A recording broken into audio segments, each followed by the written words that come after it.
मला वाटतं मी शाळा बघितल्याच्या नंतर मला माझे दिवस, मी जेव्हा शाळेत होतो ती दिवस आठवते.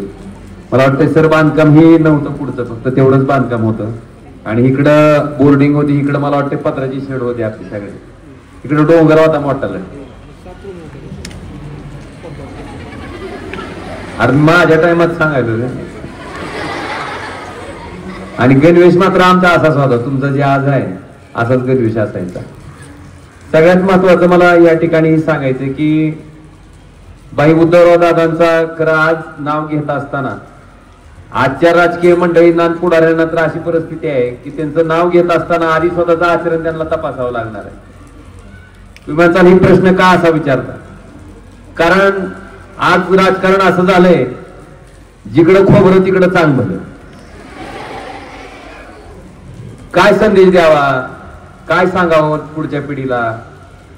मला वाटतंय आजच्या राजकारणाचं उदाहरण घेण्यापेक्षा तुम्ही खास करून मला तुम्हाला आवर्जून सांगायचंय की बाई उद्धवराव दादांचं त्या ठिकाणचं उदाहरण आयुष्यभर तुमच्या लक्षात ठेवण्यासारखं, आणि त्यांना आदर्श म्हणून जर तुम्ही आयुष्यात त्या ठिकाणी काम करायला सुरुवात केली तर 100% तुमचं आयुष्य त्या ठिकाणी सफल झालं असं त्या ठिकाणी मी खात्रीनं सांगतो की म्हणतो. का आज नुसतं सत्ताधारी पक्षात आमदार, सत्ताधारी पक्षात खासदार जायचं म्हणलं तर कशा पद्धतीने टनाटन उड्या हाणायला लागले.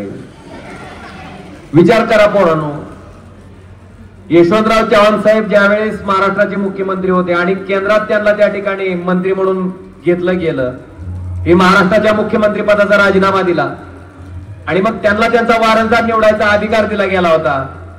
त्यांनी विनंती केली बाई उद्धवराव दादांना. बाई उद्धवराव दादा महाराष्ट्र विधानसभेचे विरोधी पक्ष नेते होते की दादा तुम्ही इकडे या काँग्रेसमध्ये आणि तुम्ही मुख्यमंत्री व्हा.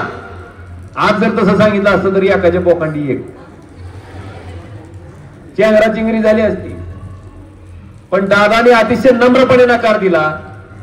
मुख्यमंत्री पदावर त्या ठिकाणी पाणी सोडलं आणि त्या ठिकाणी नम्रपणे सांगितलं की ज्या पक्षाच्या भूमिकेतनं, ज्या पक्षाच्या चिन्हावर, ज्या शेतकरी शेतमजुरासाठी मी इथं आलोय त्यांच्याशी प्रतारणा माझ्याकडनं होणं शक्य नाही. मला वाटतं ते बाई उद्धवराव दादांचं वागणं, मुख्यमंत्री पदावर पाणी सोडणं सोपं नसतं बांधवानो. पोरांनो ती सोडलंय ते. आणि आज अशी विदारक परिस्थिती आमच्या सगळ्याच्या समोर येते. सर आम्ही खरंच स्वतःला भाग्यवान समजतो. मी कायमस्वरूपी सांगत असतो की कितीही संघर्ष मोठा असला, जरी आपल्याला विरोधी पक्षात बसावं लागत असलं तरी सुद्धा सत्तेसाठी आम्ही कधीही आमच्या विचाराशी प्रतारणा करणार नाही. ज्या बाळासाहेबांनी, ज्या उद्धव साहेबांनी मला महाराष्ट्राच्या विधानसभेत पाठवलं, मला लोकसभेत पाठवलं, त्यांच्या विचाराशी कुठेही प्रतारणा करणार नाही. आणि सगळ्यात महत्वाचं, ज्या मतदारसंघातनं बाई उद्धवराव दादा आमदार होते, ज्या मतदारसंघातनं बाई उद्धवराव दादा खासदार होते, त्याच मतदारसंघातनं ओमराजेला आमदारही होता आलं, खासदारही होता आलं. मला वाटतं त्यांचा वारसा जर जपायचा असेल तर आचरण आजच्या काळात सुद्धा त्याच पद्धतीचं असलं पाहिजे. आम्हाला तेवढी उंची गाठता येणार नाही, पण निदान बाई उद्धवराव दादांचं नाव घेताना कुठेही आम्हाला मान खाली घालावी लागेल अशा पद्धतीचं आचरण मात्र ह्या ओमराजेकडनं कधीही आयुष्यात होणार नाही. हे सुद्धा आज दादांच्या जयंतीच्या निमित्तानं मी आपल्या सर्वांना सांगू. आज मला वाटते बऱ्यापैकी मुलं आहेत, मुली आहेत. संख्या मुलींची जास्त आहे का मुलांची?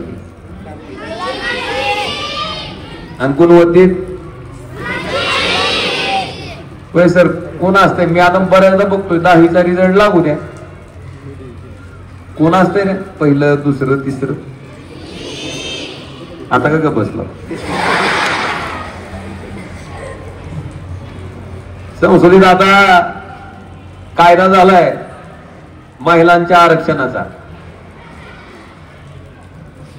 पण मला वाटतं तुमच्या गुणवत्तेचं प्रमाण, तुमचं शिक्षणाचं प्रमाण जर बघितलं बेटा, मी तुमच्या पार्टीचा आहे मग तुमची काळजी करायला होईल. उद्या ही सगळ्या ऑफिसर बिफिसर म्हणून कामाला ना आपण लेकरं सांभाळायचंच काम आहे पुन्हा आपल्याला. म्हणून माझी विनंती आहे, आज तरी जाग व्हा. का कशामुळे तुमचं असं होतं? तुम्हाला घरी काम आहे काय? घरी स्वयंपाक करायला लावती का तुम्हाला? चहा बनवायला लावती ती? आणि पोरींना काय फक्त अभ्यास करू देते ती का? मग कशामुळे आपण महागावं? होय केलाय की विचार कधी? आता कायदा महिलांना आरक्षण द्या म्हणून करायचा आलाय. जर हीच परिस्थिती 4-5 वर्ष चालू झाली तर कदाचित मला वाटतंय अजून 10 वर्षानं पुरुषांना आरक्षण द्या अशी म्हणायची पाळी, संसदेत कायदा करायची पाळी.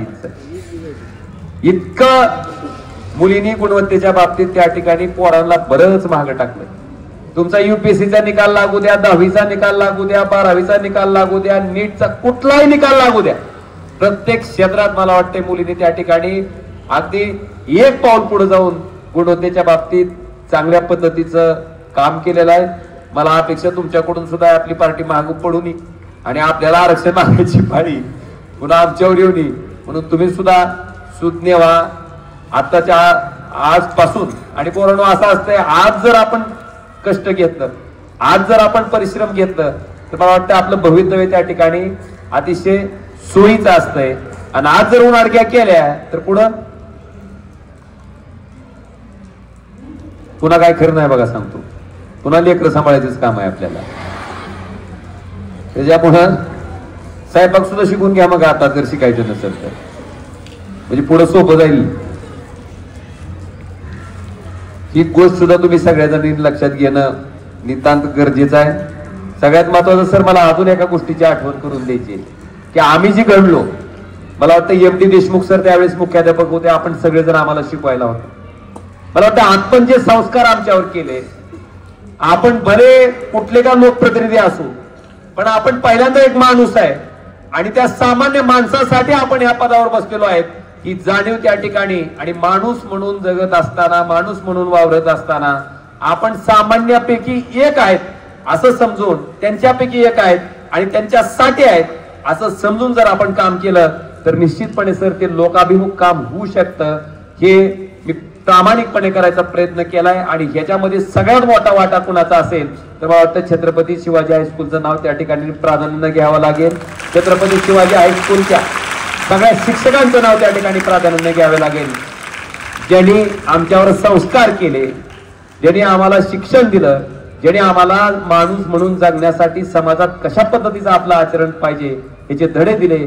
त्याच्याबद्दल सुद्धा मी पूर्ण शाळेच्या सर्व शिक्षकांचं, सर्व गुरुवर्य मंडळींचं मी मनापासून या ठिकाणी आभार व्यक्त करतो. आम्ही सुद्धा मार खाल्ला नाही असं नाही, चव्हाण सरांचा मार खाल्ला. आता NCC कॅडेट कोर्स आहे का नाही सर, त्यावेळेस आम्हाला चव्हाण सर होते. थोडं चुकलं तरी झपकं खावं लागायचे आम्हाला. बीजगणितीच्या बाबतीत सुद्धा जर आमचं वर्गात आल्याच्या नंतर आम्हाला उदाहरणं दिली जायची, त्यातनं जरी चुकलं तरी सुद्धा आम्ही प्रसंगी मार खाल्ला. पण तो मार काय आम्हाला फक्त धाक दाखवण्यासाठी नव्हता, आम्ही घडण्यासाठी होता, आम्ही पुढे जाण्यासाठी होता. आणि मला वाटतंय त्याचा यथायोग्य उपयोग आम्हाला झाला. निश्चित मी वारंवार जिथं कुठेही जाईन, जिथं कुठेही मला बोलायची संधी येईल त्यावेळेस सर मी आपल्या शाळेचा आवर्जून उल्लेख करत असतो. आणि मला सुद्धा आपल्या सर्वांना विनंती करायची की आज आपल्या शाळेत शिक्षण घेतलेला एक विद्यार्थी ह्या जिल्ह्याचा एकदा आमदार आणि दुसऱ्यांदा खासदार झालाय. आपल्या शाळेपैकी शिक्षण घेतलेला एक विद्यार्थी मला वाटतं दुसऱ्यांदा या विधानसभा म्हणजेच कैलास पाटील ह्या मतदारसंघाचे दुसऱ्यांदा आमदार झालेत. आणि निश्चितपणे आपण सुद्धा ही गांभीर्य ओळखून, आपल्या शाळेची महती ओळखून, आपल्या शाळेचा मोठेपणा ओळखून, ज्या दादांचं नाव घेऊन आपण त्या ठिकाणी समाजकारण करतो, ज्या दादांचं नाव घेऊन आपण ही शैक्षणिक संस्था चालवतो, मला वाटतं त्यांच्या नावाला साजेसं जर काम करायचं असेल तर आपण सुद्धा तितक्याच गुणवत्तेनं आणि तितक्याच माणुसकीनं आपलं आचरण ठेवलं पाहिजे. एवढंच विनंती आम्ही आपल्या सगळ्यांना करतो.